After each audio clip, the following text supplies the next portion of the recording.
नमस्ते दोस्तों, मैं हूँ संकृत और आज हम पढ़ेंगे क्लास 7 के फर्स्ट चैप्टर का सेकेंड पार्ट और इस चैप्टर का नाम है न्यूट्रिशन इन प्लांट्स।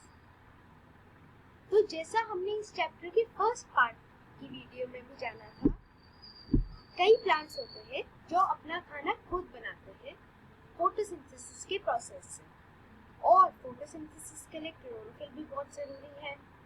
लेकिन उन प्लांट्स का क्या जिनके पास क्लोरोफिल है ही नहीं, वो तो अपना खाना खुद सिंथेसाइज नहीं कर सकते। तो इन प्लांट्स को न्यूट्रिशन कहाँ से मिलता है?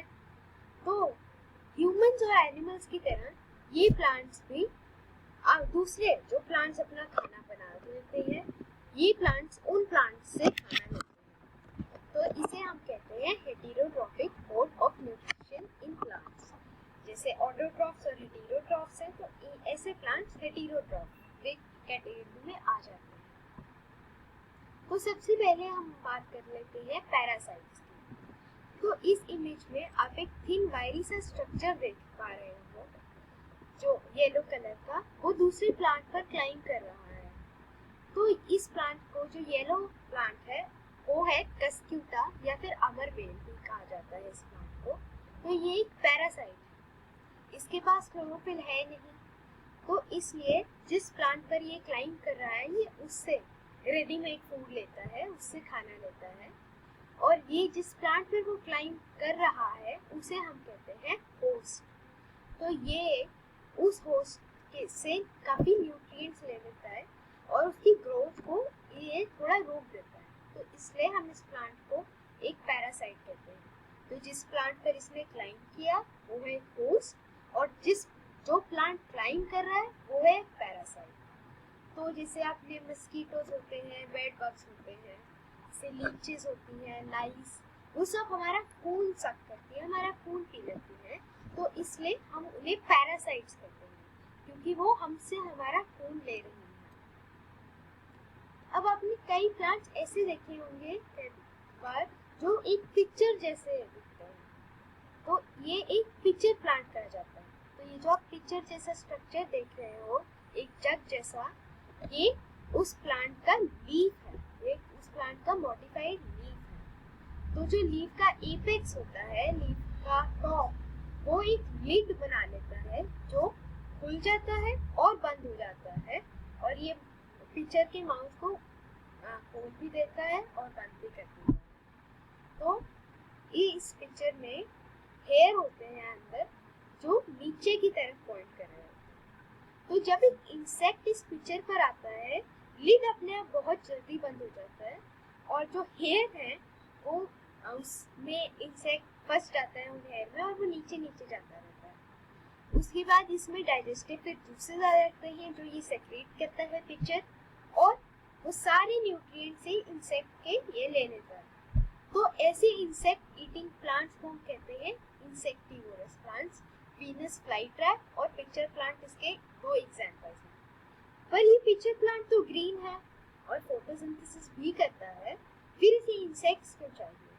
क्योंकि इंसेक्ट से इसे नाइट्रोजन मिलती है, और क्योंकि ये नाइट्रोजन डेफिशिएंट सॉइल में उगता है, जहाँ उस सॉइल में जहाँ नाइट्रोजन नहीं है, इसलिए ये इंसेक्ट्स को खाकर अपनी नाइट्रोजन की रिक्वायरमेंट को पूरा करता है। तो जैसे हमें दिख रहा है, ये इसका लीफ के एपेक्स का लिड बन चुका है, और ये बाकी के लीफ का पार्ट एक पिक्चर बन चुका है। तो जब यहाँ इंसेक्ट आएगा तो वो अंदर के हेयर में फंस जाएगा, और फिर डाइजेस्टिव जूसेस उससे सारे न्यूट्रिएंट्स ले लेंगे। अब हम सैप्रोट्रॉफ्स की बात करते हैं। ये आप मशरूम देख रहे हो, और कई बार आपने देखा होगा जब ब्रेड को आप मॉइस्ट और गर्म जगह पर रखते हो, तो उस पर भी ऐसे ऐसे मोल्ड से लग जाते हैं। तो ऐसे मशरूम और ब्रेड मोल्ड्स, ऐसी चीजें फंगाई बोलते हैं मैंने। तो इन जो जिस मोड से खाना लेती हैं उसे हम कहते हैं सैप्रोट्रॉफिक मोड ऑफ न्यूट्रिशन। इसलिए हम इन चीजों को, फंजाई को, सैप्रोट्रॉफ्स कहते हैं। तो this mode of nutrition in which organisms take in nutrients from dead and decaying matter is called saprotrophic nutrition. तो इसमें ये डेड और डिकेइंग प्लांट से न्यूट्रिशन लेते हैं। जैसे डेड और डिकेइंग मैटर से ही न्यूट्रिशन लेंगे। जैसे पिकल्स पर आपने देखा होगा फंजाई लग जाती है, लेदर पर, कपड़ों पर, और काफ़ी आर्टिकल्स जब इन्हें हम गर्म और ह्यूमिड जहाँ पानी है मॉइस्ट सी जगहों पर रखते हैं।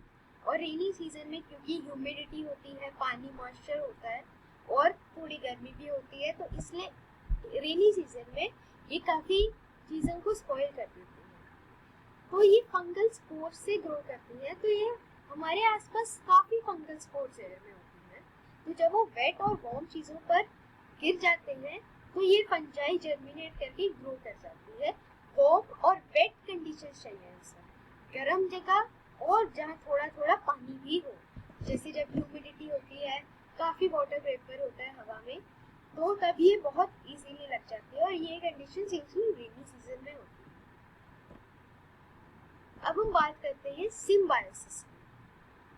तो कई ऑर्गेनिजम्स होते हैं, दो ऑर्गेनिजम्स जो एक साथ रहते हैं और शेल्टर भी शेयर करते हैं और न्यूट्रिएंट्स भी।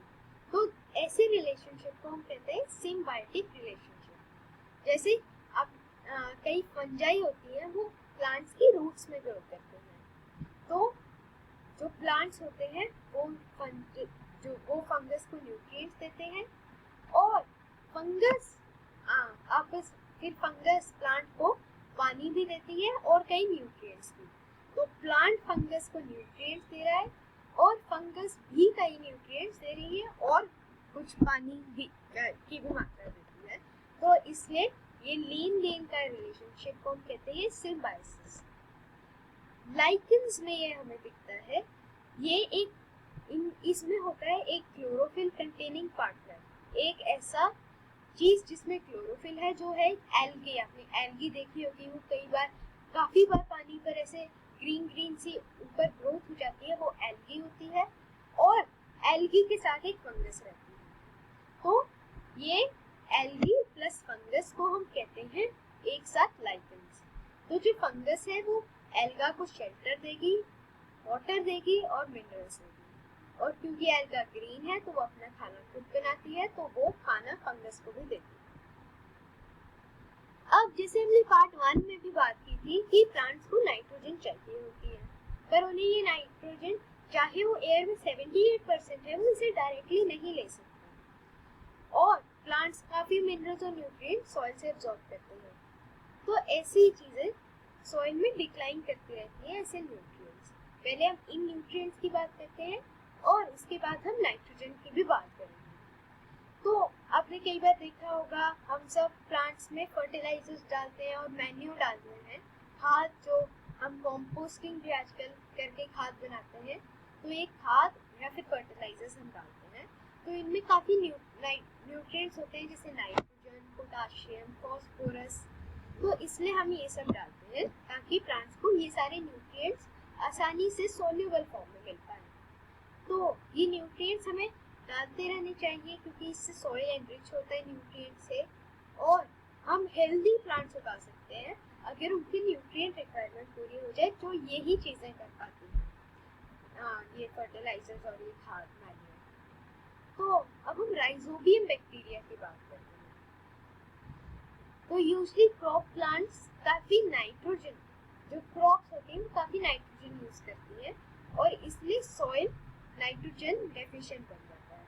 खासकर जो लेग्यूम्स यानी दालें होती हैं वो काफ़ी नाइट्रोजन यूज़ करती है, क्योंकि प्रोटीन्स जो दालों में होता है, इसलिए क्योंकि उन्हें प्रोटीन सिंथेसाइज करने हैं, इसलिए उन्हें नाइट्रोजन की ज़्यादा ज़रूरत है, क्योंकि प्रोटीन्स की सिंथेसिस के लिए नाइट्रोजन बहुत ज़रूरी है प्रोटीन्स की सिंथेसिस करने के लिए। तो जैसे 78% एयर हमारे आसपास दो नाइट्रोजन है, लेकिन ये प्लांट्स डायरेक्टली नहीं एब्जॉर्ब कर सकते।